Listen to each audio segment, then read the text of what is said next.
If I could be anything for you, I would be your cure. I'd pour light into your wounds to soak their poison into the potions of love. Round two. Round two. What's your name, lovely man? Adrian Maso. Now, before you'd even heard of COVID, Yeah. what were you doing and what was your life like? Well, I was a hospital worker for 23 years. I got through that, eh? No, Yeah. sorry. Yeah, No, sorry. we didn't record it. Oh, no, we didn't. That's right. Yeah, I was a hospital worker for 23 years. I was a wardie. Yeah.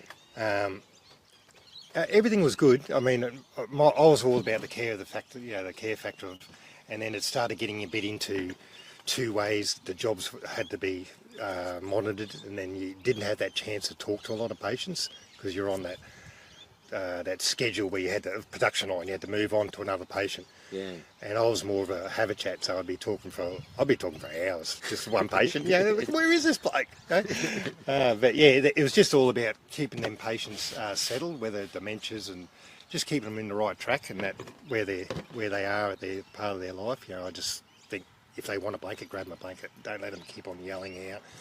It was just little things like that. But then it got to a stage where I was a bit.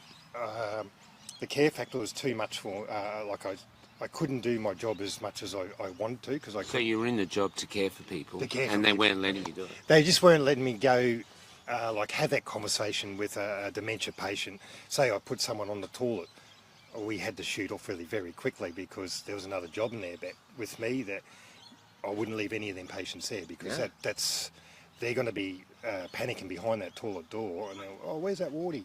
You know what I mean? So it was just one of them things where it was more my care factor, and I just went against the protocols of it and stuck with that patient. That's it. And they'd be ringing me on the two-way. You still with that patient? Yeah. It's been half an hour, Adrian. But it's just how it is because you're not going to say how long you're going to be on the toilet. You just let it go. So that was my. So because I was into that stage where I loved all the patients, that was my whole part of that hospital job was caring for the public, and then I lost a bit of the passion of it all because I just couldn't be myself at the hospital. We were more controlled a lot, as in our jobs were limited, very limited, like I say. And then, so I left there, and I ended up getting into commercial cleaning, and then COVID come along, and then When you were a cleaner, did you miss the patients? Yes, yeah, 100%, yeah. Yeah, because cleaning you just sort of in and out, and no one wants to really have a conversation with you as much because they're office workers. Yeah. And you're bugging them because you're taking the bin. Yeah. Oh, what's he doing? You know what I mean? It's a bit like that. So I didn't have that passion as a cleaner like I did as a wardie, as a hospital worker. Yeah. So I I thought, well, the cleaning job's, it's good. It's getting in the money, and the money was pretty good because it was commercial cleaning. But I just didn't have that conversation with everybody. Everyone was on everything was loud. You couldn't have a conversation. Everyone's on headphones. So you're just, not really communicating to each other. Just a real factory job. And it'd be the smoko breaks and you catch up and that. But yeah, then the COVID came along. All the contract cleaners like myself, electricians and all them, they lost their job. Because but then the silly thing is they end up getting in-house electricians. Train them up. We'll won't get the ones from outside, but we'll get the in-house cleaners, and they were doing all shitty jobs. Yeah. So then the audit was going down. So they end up reemploying new cleaners because it wasn't the right thing. The stats were going right down, especially food grade places.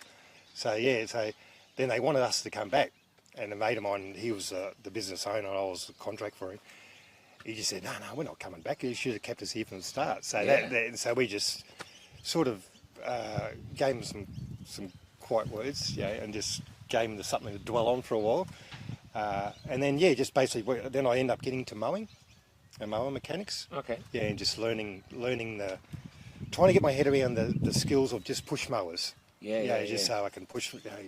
If jobs come up out west and someone wants to, we're on the road, I can fix that mower for you. You know, just little things like that. Little things, And it's just one of them, I've always had it in my, as a child, I wanted to be a mechanic. Okay. But I've never got into it, so I fell into the wardy job. Yeah, yeah. And out of 23 years of my life. What was the other things? But I was more about just trying to fiddle with motorbikes, learn that way. Then I had a really nice family from Ipswich, family-owned business, mower shop, and they said, I just went in there and get some blades one day, and because they were talking to me, and he said, I reckon you'd be really good with the customers. I said, oh, I reckon I'm all right with them. I can still commute away. Yeah. No worries at all. He goes, how would you like a job here? And I got a full-time job there, and they gave me apprentice. Not going through tape and all that. No, I get it. You're just teaching you. Just teaching you the proper way, the real way, hands-on, like the hospital ways. Yeah. And that just came out to be a really good little career where I was got my head around all the mowers, and I could go across the neighbour. I'll do that for $50. Yeah, just little things like that. Yeah. Not always looking for that, but it's just in my own mind I had that skill now. Yeah. Skill set of a mower mechanic or similar things like that. Can I ask, you're Australian, right? You're born in... Yeah, born and bred in Australia. I was born in Seymour, Victoria, country Victoria. And what's your ancestry through? Because you can see different... Well, my mum's a full Aussie lady. Just born here. My dad is... I can't get the words. It was... it's Yugoslav, but it's another culture as well in that. Yeah, I'm just trying to think. My brother only just filled me in because I just saw first met my brother. He's 47, I'm 57, 10 years apart, different same father, different mums. Yeah. And I met him at Charters Towers for the first time. Wow. So I didn't know any. I was emotional, eh? Yeah. And he's like 6'5", really tall guy. He had that resemblance too, a little bit. It was good. Bald head. Yeah. I'll get you to come closer so we can... Yeah, sorry. Yeah. Man, that must have been huge. Yeah, it was amazing. It was. I was just so teary. I know. Every time. You meet your brother. Yeah. And then, my lip was dropping out and just going over to give him a hug. Oh. But it was amazing. But he filled me in for my dad's history. Yeah. Paula knows it back to front. Sounds like Bosnia, Herzegovina or something, or Croatia, or... Because I've only just learnt that. I thought we were Yugoslavian. Mum only met my... Yeah, but that was Serbia, Croatia. There's a few places in there. Yeah, Zenix or Selvik. Oh, I should know. Yeah. Embarrassing, eh? Never mind.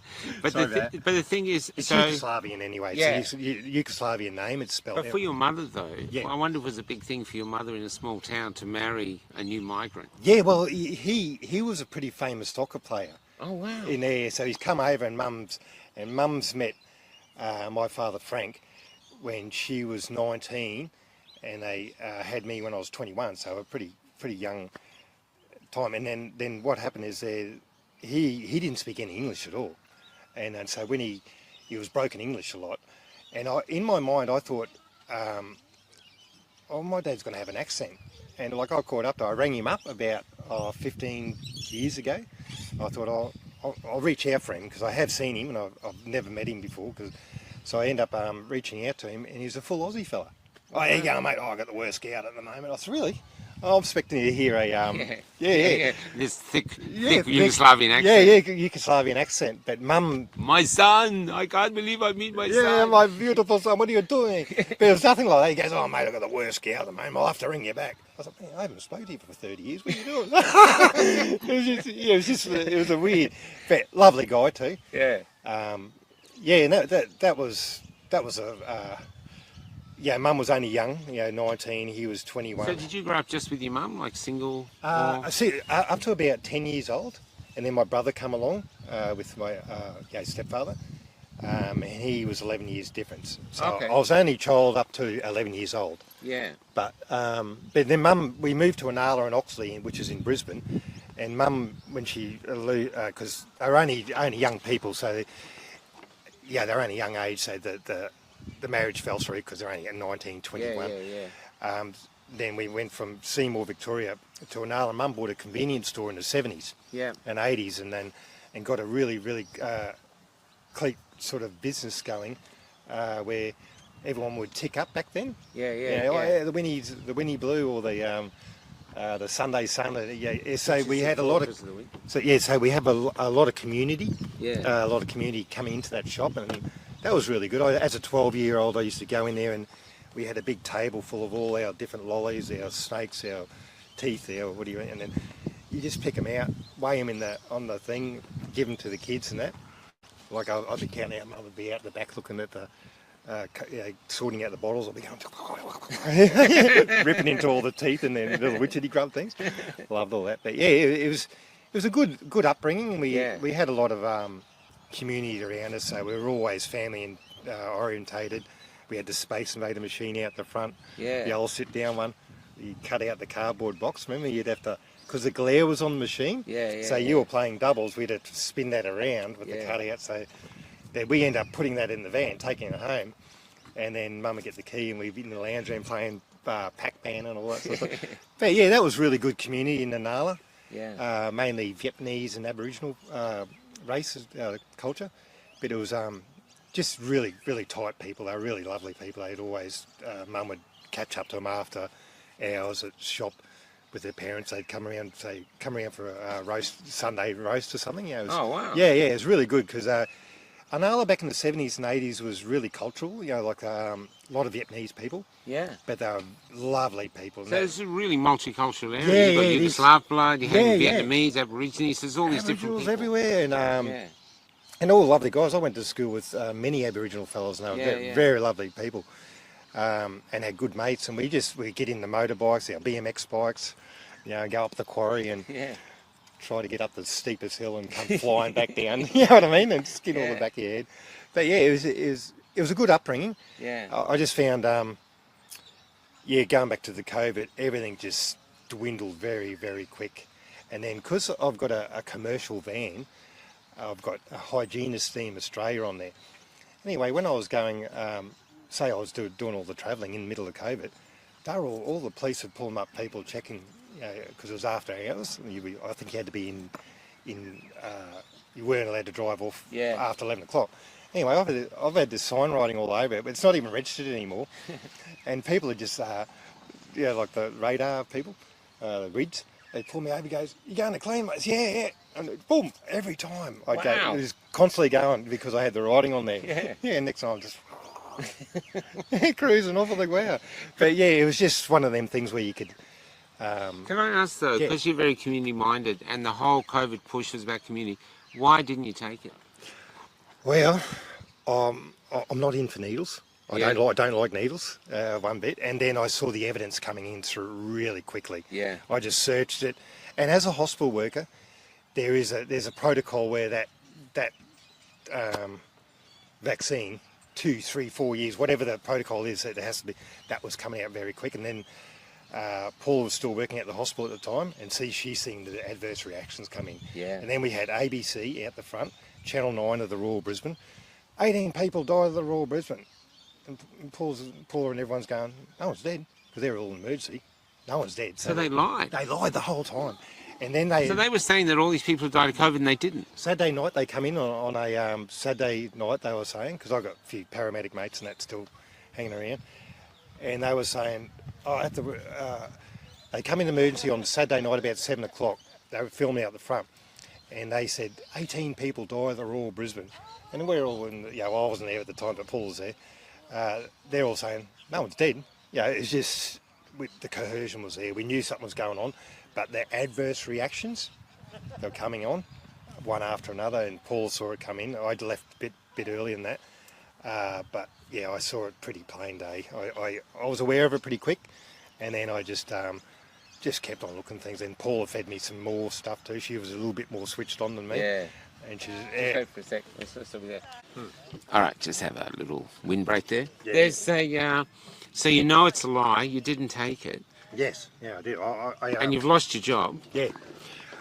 And then even when it come down to all these the mandates, I was just driving because I had to say I was a bit of a rebel. I just had to go through. I was looking for the coppers, say, just so I could have some sort of say, listen, you know what's going on here. But then I knew it was coming on. I did see a lot of evidence there, but that's just me purely looking for it. And then, but as a hospital worker, I think you're pretty well switched on that people are coming in reactions, adverse reactions. They're coming in non-stop. Shingles is coming in the Royal Brisbane non-stop. All these sorts of things, and that was pretty well like weeks after the first and seconds and that. Yeah. So then that got around through a few of my mates that work at the hospital, and they say, man, it's something going on here. Yeah. And then then the Lismore Hospital got a phone call because the Royal was saying, well, what's going on here? So they rang, I think it was Sydney Prince Albert or something, whatever they call it. They rang around to all the busier hospitals, and Lismore come up with 18 people as well, died on the Saturday night, Channel 2, Channel 7. So I'm thinking, there's something going on big time here. So, but that, and then I had another paramedic mate, and he rang, they were saying that they rang the Prince Albert, and it was 18, 20 people. And these are all within about a week. So they're just lying like crazy. Lying the whole time. And I knew there was something going on because you just, no one goes and gets the injection straight away when it's just being bought out. Yeah. We know it's got to go through its process and proper process. And then I was aware of it pretty quick, just watching your shows and having different people and just going through all the shows, because I don't watch TV. I haven't watched TV for like 5-6 years now.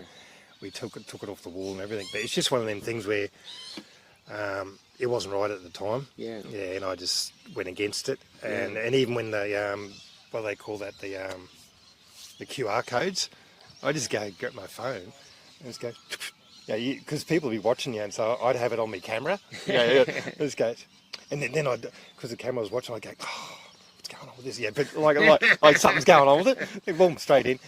And none of this mask. I went against the masks altogether. Oh wow. Yeah, they used to. Did you cop any flack for that? Yeah. The chemist, I'd go in there, and the chemist said, "Listen, you got to wear a mask." I said, "I'm not wearing a mask." I said, "One thing, you're not breathing right," and I hyperventilate. I'll get into a panic attack if I'm. It's like at the hospital. I take them off pretty quick because they only work for 20 minutes, and then they've got to be thrown away regardless. You don't see a surgeon sitting in there with a mask on for like this whole time. They are changing that mask, so we knew that's not going to work anyway. And then TikTok, all these other ones, they were you're blowing a smoke. If you could blow a vapour smoke out of it through a mask and the molecules of the COVID. I mean, I'm thinking, oh my God. And then, so I avoided the mask. I got ridiculed a few times. So I'd go into different, and they go, "Oh, where's your mask?" I say, "I've got an exemption." But have you got it? Nah, it's at home. It's just, you just could get out of it pretty quickly. But I was lucky enough where I just keep on going. I pretend I didn't hear. And just keep on going. If there's someone in the shop, "Oh, where's your mask, you wanker?" They yell. You get some pretty violent, ferals, as you know as well. And I just keep on going. Pretend I didn't hear. I'm just playing the deaf thing. Look around, pretend, is someone talking? The other thing too, though, for the last 5 years you've been travelling, trying to spread the word, and stuff. So you've actually, what you are now is a veteran. So you've had a multi-billion-dollar propaganda machine against you to try and get you to take this stuff. Yeah, that's it. You've been lost jobs, ostracised, ridiculed, and yet you're not sitting here depressed, and you haven't died of COVID. It's like, exactly right. It's even like going back to their Christmas times. You can't go over because you haven't been jabbed. So I'm sort of thinking, really? So that was just family members. I couldn't go over for Chrissy because I was the unvaccinated one. And I'm thinking, God, you've got to be kidding me, really? But that was the hardest parts of it. Trying to get people to say, listen, you're no different than me. I could have had a vaccine 15 years ago. You could have had one 10 years ago. There's no difference there. Whether you had one now or there's, you're not any different than anyone else. And it's just, we got natural immunity. Immunity is what it's in us to heal our bodies. We've got ground medicines, got all that sort of stuff. So. And when you were travelling, you were handing out the witness statement and stuff. We missed that in the first. So you're handing out. So you're trying to reach people, plant seeds like Michael was. Exactly. Because like I say, we went to right up to Charters Towers, Mount Surprise. So with Michael as well, and we handed out the witness statement. Got a really good interview from a lady that had the police trying to override her mine leasing. Yeah. Yeah, I remember I told you a bit about that. And Yeah. she did an interview with Michael Yeah, time I saw night ago.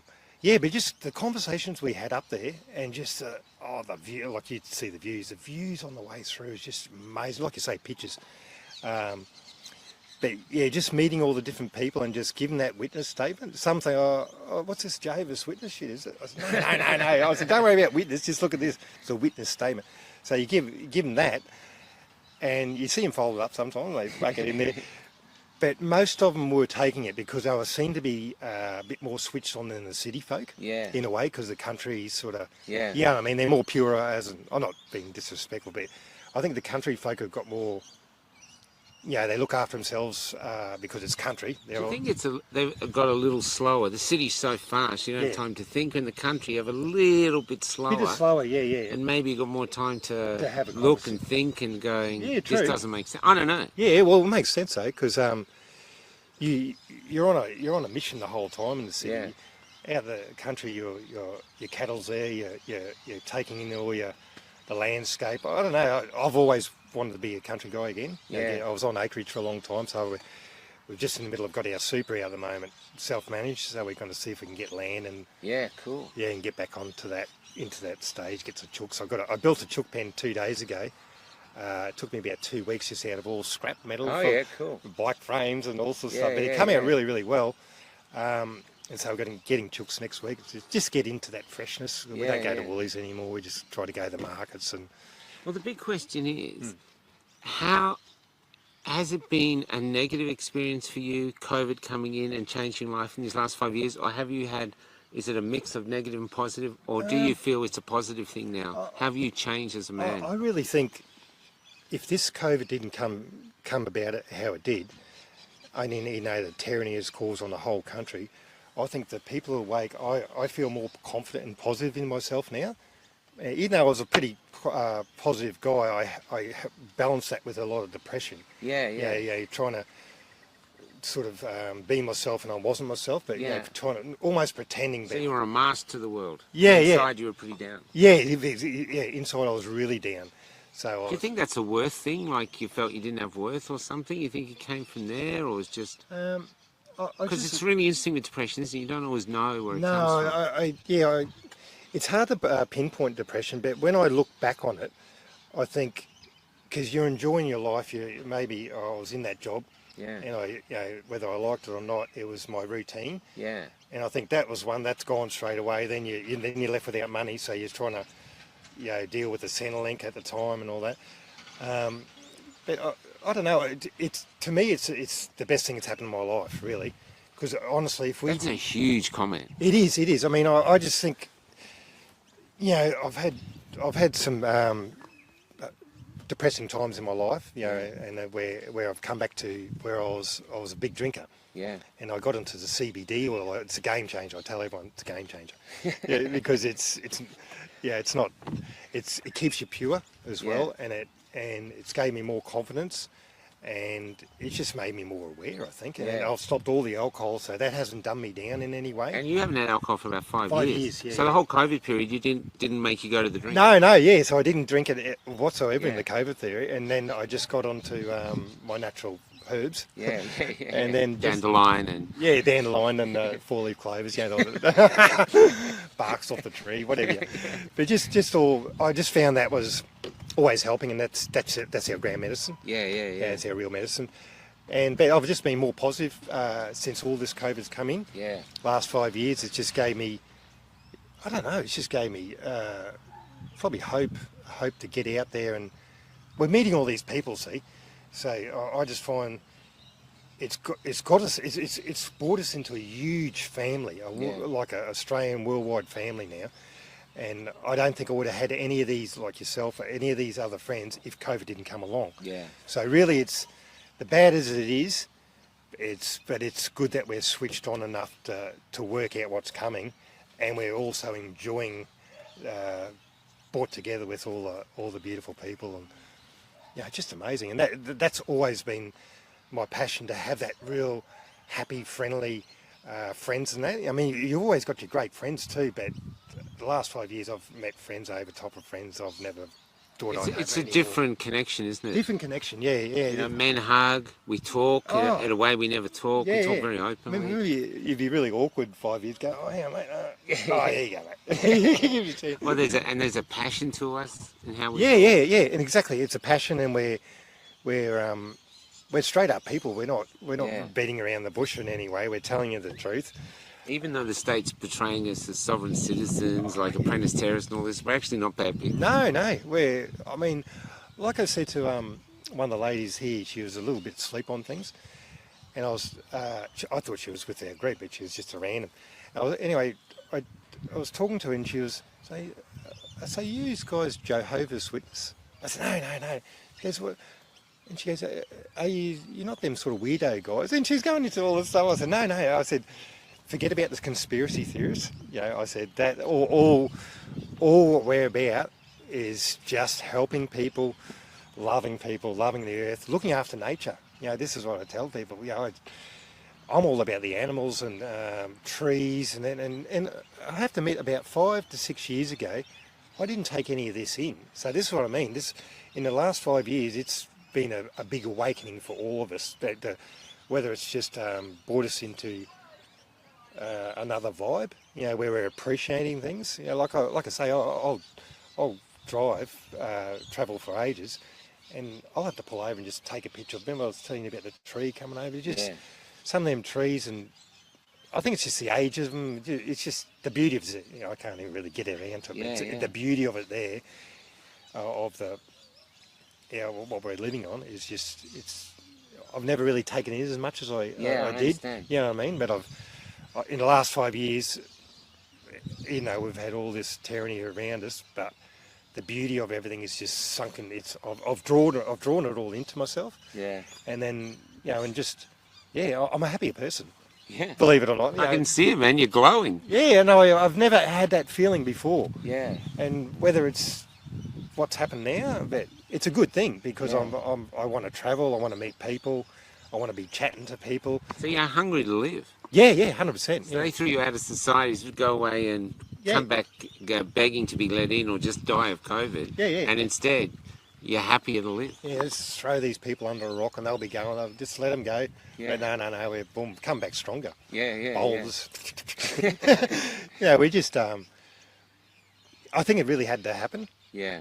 Whether it didn't happen, and we wouldn't have never known how we've evolved in the last 5 years, stronger and powerful, more love involved. You know, I'm all about talking to so many different, the elderly people too. Yeah. Have a conversation with them, whether they want a 5 or 10 minute conversation. Sometimes it's good to give them people that. Yeah. And that can just lead into a beautiful story or some sort of story, you know what I mean? But yeah, that's where I'm at the moment. I'm just loving life and just wanting to travel more. So you're not concerned by digital ID? I am. I don't want digital ID coming in one bit. I'm against all that. You know? Yeah. So. But we can't seem to stop it from where we are. Yeah, I know. I don't know if it's going to be one of them things that the digital ID all that sort of stuff might stop, or when people are getting hurt in the pocket. You know, so I don't know if it's going to get to that stage where we're going to say, right, you know. So it's got to get worse before it gets better. It's got to get worse before it gets better. I just think, just push up against it. You know, we did it from day one, and I don't know any better. Not to push up. So as soon as someone digital ID, piss that off. Yeah, that's control. I go into credit scores and all. Yeah. So that's a lot of my conversations too. You know, just digital ID, credit scores, and you reckon it'll get to that stage? I said, 100%. And they said, I haven't seen it on the TV. I said, mate, honestly, get rid of the TVs. As if they tell you on TV. Yeah, exactly right. Yeah. But that's been a lot of my conversations is about digital ID. You know, it's just about what people don't realise is coming, and how it's really going to affect them big time, where they're going to be controlled left, right, and centre. So I try to spread that out as a seed as well. Just even it's that witness statement seems to be the best one so far, because it's got the doctors on the front. Yeah. And that seems to just go, oh, well, it's legit. Yeah. And even if I show them on YouTube and it's got all the police badges come up, they think that's a real. And then I'll say that. But it seems to be them little keys that we give to people like that, they're the ones that seem to be working well with people. And like I say, the country folk, it worked out well for them. And then we just put stickers up in the toilet blocks, Exposure 28, or just ones we make up on the cricket machine. Yeah. Because Paula does all the stickers, our van's pretty well stickered up. Yeah, sure. Yeah, and so we get a lot of conversations through the van, just stickers alone. So they'll come like up. us. Yeah, exactly like you guys. Yeah. So that was always the beauty of it too, driving around and saying, like, oh, I love your sticker. And we had the flag all the way up to Cairns, from Canberra to Cairns. Yeah. And the amount of people have bipped. But yeah, so you have no regrets. No of regrets not at all. taking No. No regrets that you've regrets. taken the harder route. No. I don't think I don't think if I didn't go this way, I don't know how the other. I don't think there would the regrets would have been worse going the other way. Yeah. You know what I mean? I would have been regretting it straight away. But I just can't fall for that sort of stuff. I've always been a bit wiser. Not being disrespectful and wiser than anyone else, but I've always a bit, I'm going to do my research on that. Oh, hang on. Yeah, I'd always put myself out there to say, nah, that's not right. Hang on, just go and see and just go and check. I've always been at whether it's tablets or anything, I'll be reading the back going, fucking generic. I'll put that. Yeah, it's little things like that. I was always, because Mum was, worked for a doctor's surgery. Okay. Yeah, so she got a lot of switch on a little bit when with it's only admin work, but you get a lot of the protocol of it all, the gist of it all. But and Mum would always say, you don't need tablets. Even I'd come off my BMX bike, and then my knee would be bleeding. I'd be going, oh fuck, and I'd be coming up, and Mum would go, let the bloody dog lick that, and then the Labrador would coming up. Just look at this sore, but they would heal it up because that's what we were brought up with. Did you ever hear that? Yeah. I never heard that one. Yeah, they let the dog lick it. It was something to do with the. Oh, they've got antiseptic in their Yeah, mouth. I guess, and so Mum would. I'd say, really, the dog? Yeah. And I'd be. They're always licking their balls. You never see their balls fall off. Yeah, you don't see their balls all bright red and that. They probably went from his balls to your leg. Yeah, I know. Yeah, that's probably why I've got one extra ball on one leg. Ball.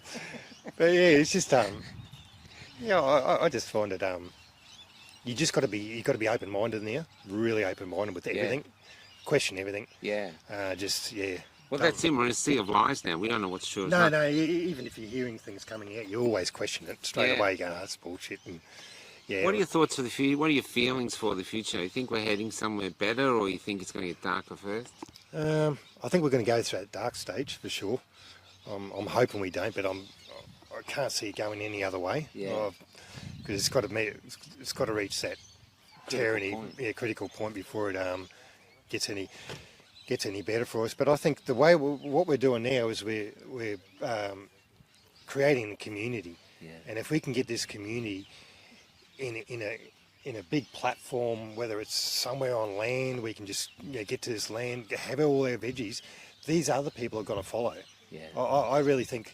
We don't have to. We're not going to have to be searching for these people. I really think the normie people, they see all this, the joy, the happiness, and thinking, COVID's going, and people are dying, and what's going on with these people? They're living life.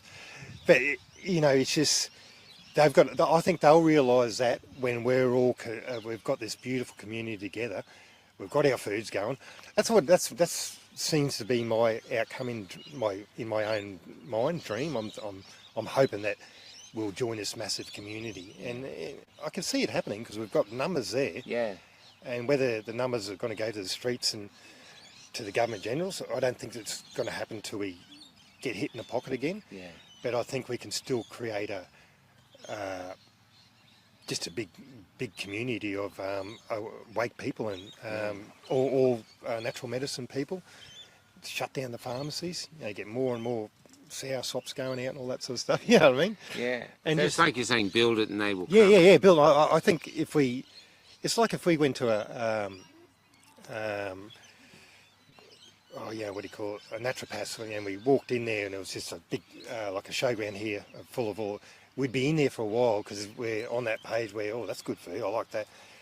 And then once you're into that, because you're feeling better because you're eating that food, and then I just feel the other people are going to be coming to you because they want to be like us. You know what I mean? They want to be vibrant. Yeah. And you've got to be not going to be vibrant watching TV and getting jabs. You know what I mean? You've got to be vibrant by living life. whether it's living in it, grounding yourself in the morning, hug a tree, you know, just try your hardest to do something, you know, whether it's getting up and, I try to get up and go outside shoeless, you know, no shoes all the whole time. That's me now. Bendies are all hanging out, but I'm thinking, it's good. Yeah, my feet are tough now. I've been walking bare feet a long time. Yeah. They toughen up really quick. They do, eh? And it just makes you just feel better too. Yeah. You know? And yeah, that's really where I'm at the moment. Just cool. Enjoying life. And I think the 5 years it had to come. Yeah. Yeah, whether it came 10 years ago or it came now, it would have had to come sometime. And I think it's just for the Great Awakening, really. Well, it's brought us all together. Yeah. We wouldn't have had any of this going. No. We wouldn't have met any good people, good doctors, good nurses, all these good, terrific Australians worldwide as well, speaking up about what's going on and enjoying ourselves. And you know, I mean, it's just it's the next step. This is where people should be at.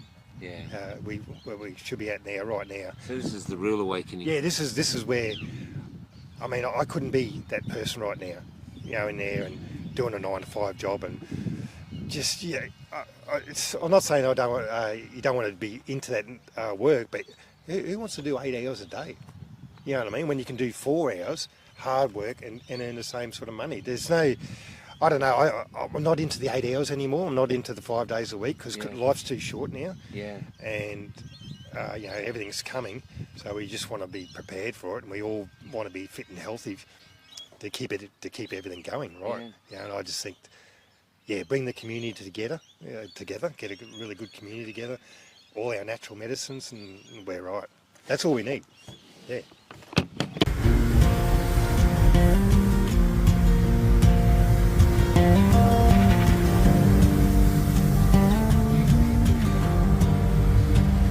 If I could be anything for you, I would be your cure. I'd pour light into your wounds to soak their poison into the potions of love, into the golden and smoldering potions of love. So help has arrived. We're very And grateful. as their darkness drained, I would tear apart your cage, remolding the bars that held you into your destined wings, into your destined wings, flying above us all in your destined wings. Absolutely gorgeous. We were the only people parked. If from your flight you return, I would have sewn a blanket for you, cut fresh from the curative fabric of spring. But hopefully you'd fly off to that destination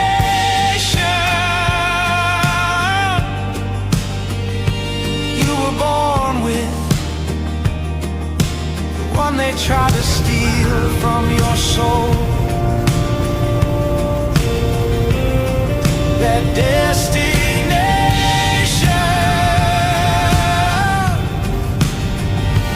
you were born with, the one they try to steal from your soul.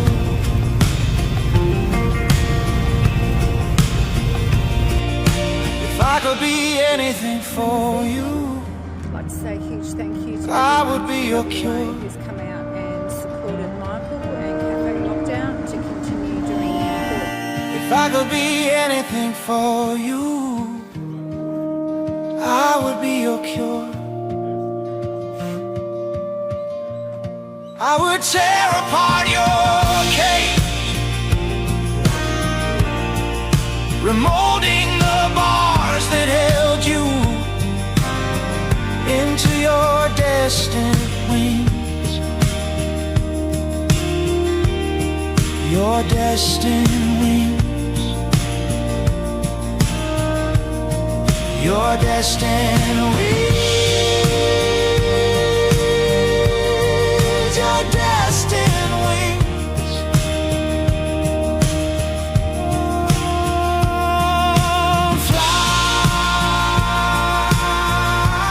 Fly, just fly.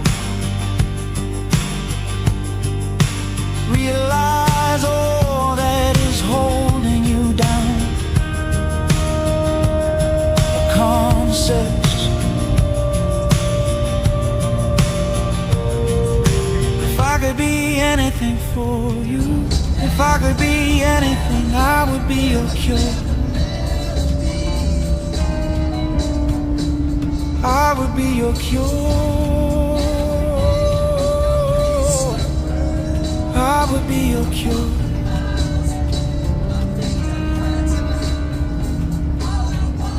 If I could be anything for you, I would be your cure. I'd pour light into your wounds to soak their poison into the potions of love, into the golden and smoldering potions of love.